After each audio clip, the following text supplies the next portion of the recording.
because it looks like I'm cross-eyed.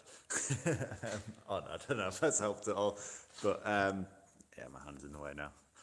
Start again. Yeah, I thought I'd go live to do this video, basically just explaining what I'm doing with the MX5, just because it doesn't really need any editing, so I thought while I'm at work here, not really doing anything, I'd yeah, do a little video explaining what's going to happen with the MX5, and yeah, basically just explain the whole situation. So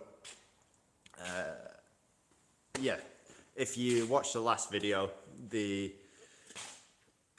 MX5 is rotten as hell, so it is totally shot. So basically, the last video, I ended up trying to refurb the suspension and ended up pushing holes through the chassis leg, which were like considerably massive.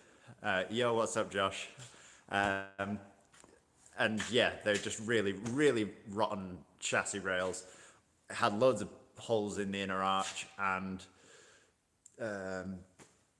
yeah, just needs a lot of welding basically. So, and then the video before that, I unearthed all the patches from the sills, and then when I bought the car, I knew that the rear arches needed doing. So basically, I had to make a decision as to where, as to whether I was going to keep it or not. Chucky has already asked the question that I'm about to answer. So yeah, basically, I'm going to break the car. I've decided not to keep it. The reason behind it is it's just not safe. It's so rotten that the chassis is just absolutely knackered. It's not worth repairing. So unfortunately, I'm not going to keep it, and I'm gonna have to get rid of it, which I was pretty pissed about at first, I'll be honest with you. The reason I'm gonna get rid of it and not keep it was basically, I thought about reshelling it, so moving everything onto another shell, and I would have definitely done that had I received the body kit that I ordered it for it. So I ordered a big wide body kit for it, which was like over fenders for the rear, and yeah, like wider wings on the front. And I received the front wings after like 4 months after I ordered them, and they were damaged because they weren't packaged properly. I ordered them off a guy called Robert Colvin on the Mazda forum, and he, to be honest, when I first ordered off him, he was really nice. He was ringing me and letting me know what was going on and stuff, but after a while, he just kept telling me they were going to arrive, and they didn't arrive. And then when they did arrive, they were damaged, and he said he was going to replace them, and then he never did. And yeah, a few more months went by, so it was pushing close to 6 months at this point, and yeah, I asked for my money back, and he refused to give me my money back. The whole arch kit was like 800 quid, so it was quite a considerable amount of money. And yeah, basically, I'm having to take him to court at the moment to get my money back because he's refusing to give me my money back. He was an older guy, so I paid by bank transfer instead of PayPal because he said he didn't have PayPal. And yeah, back in the day, that was just what we did to buy stuff. So I thought I'd put my trust in him and hopefully it'll be all right. But yeah, just wasn't the right decision, and I should have just definitely paid by PayPal. So yeah, I'm going through all that at the moment, and it's kind of just drained all the love out of that car for me now. So I'm not going to reshell it. I have actually not bought another car, but I have found another car that I want to replace it with, and it's actually a car that's in this workshop somewhere, so you can probably guess what it is. And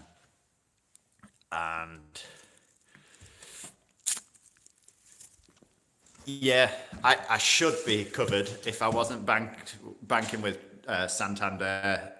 So Santander, absolutely hopeless. I tried to put a claim in with Santander, and they they didn't even ask for any information, so they had no proof of what had happened or chat or anything like that, and just decided that they weren't going to do anything, basically, which has meant that I've had to take them to court, which is really, really annoying.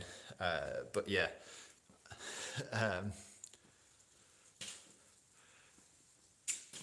yeah, so yeah, Ant and Dec are running the bank. Yeah, that is true. So yeah, I've bought another car anyway. At the weekend, two of my mates come and help me pick it up. So it doesn't drive, which is already a good start. The car doesn't drive, and it is in a field. It's been totally abandoned for a few years, and the only way we can get it back is by taking it. We're going to bring it to my work on a trailer. The only problem is I haven't got a tow bar on the van, so that is why I'm staying late tonight. I've ordered a tow bar for the van so that I can take a trailer. Yeah, buying a non-runner is probably not the most sensible thing, but when you see it, you'll know why I've bought it. It's a pretty insane project. So yeah, one of the other reasons I wanted to live stream was because I had some pretty good news the other day. So my friend Merce came round to borrow A-frame off me, and he had just got a new garage. So he started renting another garage, and there was a few more units next to him that were for rent as well. So I should be moving into like a bigger unit. So not working out in my single car garage anymore. I'll be moving into a unit that's like 8 or 9 cars big. So that should be pretty sick. So the new project will go straight. Well, it's going to come here first, just so I can spend a bit of time trying to get it running. And then hopefully I will have got the keys for the new unit then, and we can, move the car into the new unit. I'm going to take the Mazda to the new unit as well and break it properly, so I'm going to try and get as much money out of it as possible. I have actually made more money than I paid for it already, so I sold the roof and a load of other bits off it. The cat alone on the car was like 700 quid. So I broke the car and made like double its value. So it wasn't like that eased the pain a little bit of me having to get rid of the car, because I was worried that, like, what am I going to do with this rotten car that nobody wants? So by the time I've broken it all, I should have made a considerable amount of profit on the MX5, which will be good. But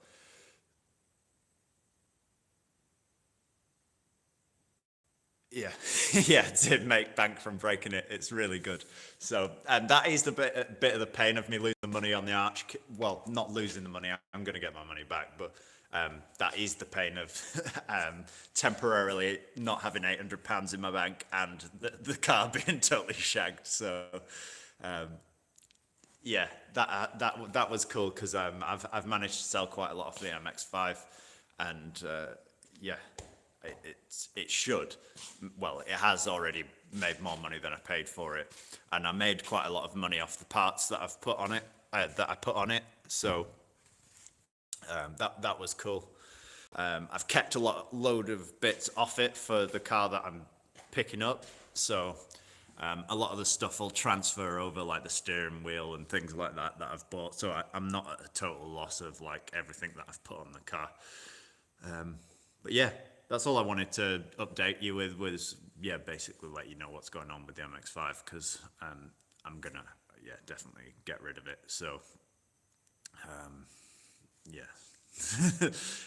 you could probably hear in my voice when I filmed the video how disappointed I was when I found that rust. But, like I say, if I'd have received the arch kit, I definitely would have just reshelled it. But now that I've kind of like lost out on that as well, I just kind of want to start fresh and get a new car. So the car that I'm getting is it's a little bit done already, so it should be a case of just getting it running and getting it back on the roads, so I can actually just get out on track on it with it pretty much as it is.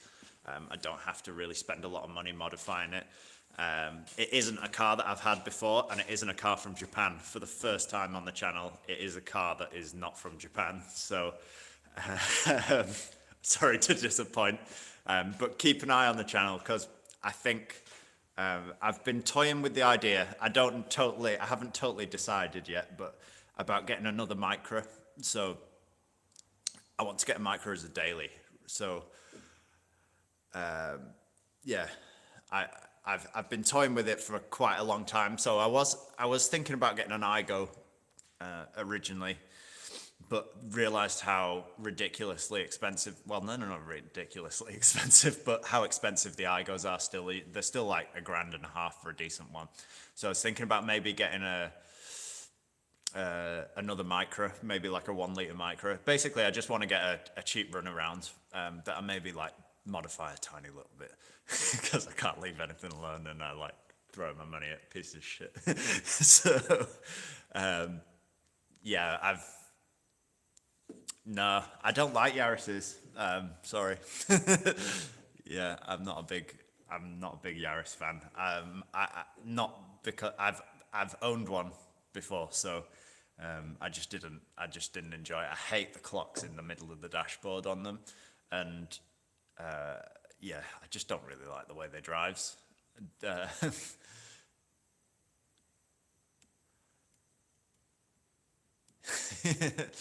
But yeah, yeah. So I've been toying with the idea of getting another Micra as a run around, just so that I'm not driving my van all the time, because I'm driving the van quite a lot and it's like 60 miles to my work. So I'm putting loads of miles on the van when I don't really need to, and obviously it's a lot more expensive to run the van because it's with it being an old 2.5 diesel, it like absolutely drinks fuel, and the tires are expensive and all the other running costs on the van. So I'm thinking about maybe leaving the van up here up at work during the week and then just running up and down here in like a little 1 litre car. So it's possible. Yeah, it's between a Micra and an iGo. It just depends on if I can find an iGo cheap enough.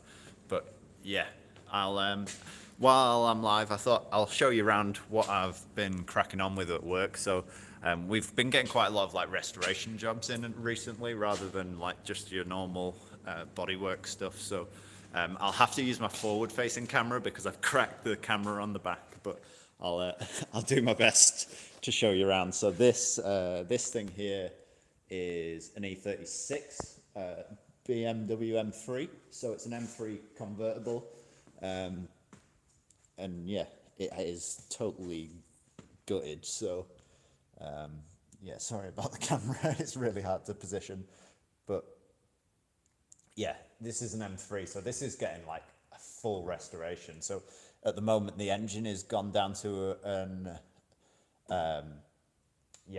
engine specialist, and they checked it over, and apparently the big bottom end was about to go on it, so it's having a full rebuild, and we're doing all the body work on it. So at the moment it's all stripped down.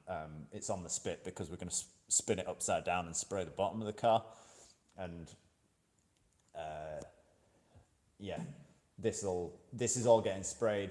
Then it'll be going back to the garage to get the engine put back in it, and then it'll be coming back here to get everything else put back together. So there's that. There's a Mini here, which is in for like welding everywhere. It's absolutely rotten as balls. Yeah, it's had, like, you cut something out of it and then it just needs something else. So it's had a flaw in the front, and then we soon realized it needed a floor in the back and the back arches, and yeah, it is a really nice Mini, to be fair, but it is just, yeah, totally screwed. It would have been cheaper to put a new shell, like just reshell it basically. So you can buy a shell for about 4-5 grand, something like that. And it would have just been a lot easier to do that, but yeah, the guy was just insisted that he wanted that shell fixing. So yeah, it is what it is. And then we've got some Italian masterpiece here. So I really don't understand why this guy's getting it fixed, but each to their own. It is a Alpha 156 diesel, and it basically shat itself because the strut came through the back of the car. It was so rotten that the strut just like fired up through the boot, and that is. Can I get it? So yeah, it's had all of that new inner arch welded in, so it's all fresh in there. It's not finished yet. There's loads of stuff to do on it still, but yeah, that's all new. It still needs painting up and stuff. The MX5 which you will have seen in another video, which is just loads of welding. Shock. Yeah, it's just same as mine, basically. Rotten back arches, rotten sills. And then this thing came in at the weekend, which is pretty sick. It is an old, hopefully it'll pick it up on the camera at night time, but it is an old Beetle, so yeah, where are we at? There. Yeah, so this is in for full restoration as well. So, yeah, 1960 something Beetle, Volkswagen Beetle. Can't remember what year it was now, but yeah, that's all the panels and everything are inside. Yes, I wasn't going to say it on the live stream, Josh, but that is definitely what they are. It's like basically driving around in an old Nazi tank. But yeah, I'm glad I'm not the only one that thinks of them as that. But yeah, that's what we're on with at the moment. And then obviously the Skyline. So yeah, the Skyline we are slowly doing little bits of work on it, and yeah, it's getting there. So we did a thing and cut the arches really, so they're really wide. I'm not going to make it that wide.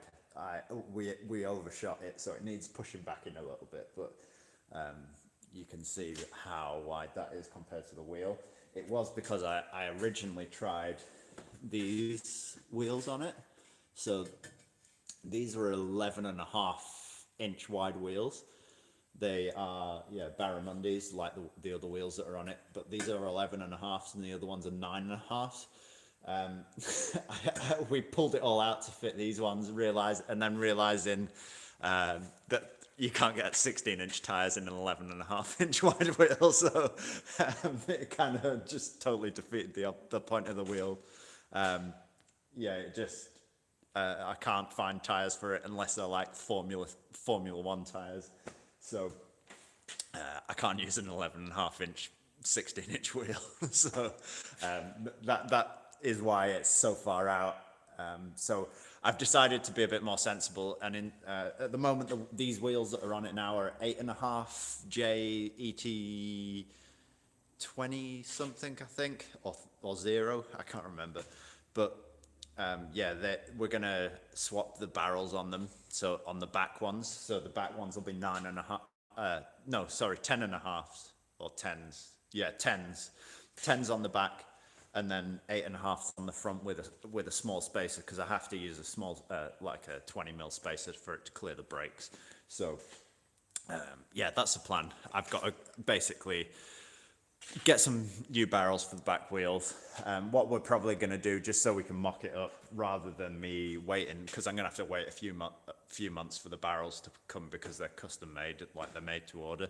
So for now, we're just going to put a 38mm spacer. I think that makes 38, something like that. 38mm spacer to bring it out. So rather than it being, I'll show you. Rather than it being like here, it'll probably be like midway, something like that. So it'll be a bit more progressive. I saw one that had been flared to the same width that we've gone to now, and it looked absolutely terrible. So I'm kind of glad that it failed, and I had to have a little bit of a rethink, because the one that I saw that had been flared out that much, it was, yeah, it looked absolutely horrendous. It just didn't flow with the car at all.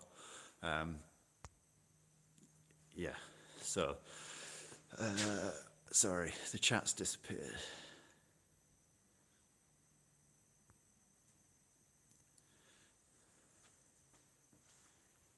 the only wise purchase I've made on my channel, probably. Yeah, I did have an RX-8 though for a while, so there is that as well. But yeah, that's where I'm at with the MX5, and yeah, it's going basically. I'm going to replace it with something else. It's not going to be Japanese. Possibly get a little Japanese runabout that'll make little appearances on the channel.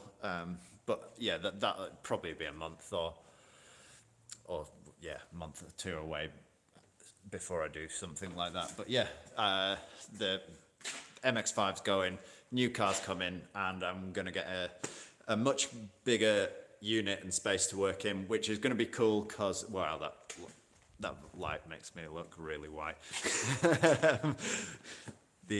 Yeah, it should be a much better space to work in, so I'm going to try and set it up properly. So I'm going to rig up some framework so that I can easily set up the cameras and stuff when I'm working on the videos, and I can kind of try and up the quality of the videos while I'm working on the cars and stuff, because at the moment I kind of just turn my phone camera on and just film what I'm doing. So I'm going to try and make the production value a little bit better, and yeah, set up some rigs and stuff for the cameras around the car, so when I'm working on it, it'll be a lot better. And I'm going to try and build a little studio in the corner. So, well, not studio, but like just somewhere cool that I can sit and film, like when I do the top 5 videos and stuff. It'll be a bit more of a professional space with like the yeah, car related stuff in the background and things like that. But yeah, that's where I'm at. I hope you've enjoyed my first live stream of me not playing Wreckfest. And yeah, catch you in the next one. Peace out.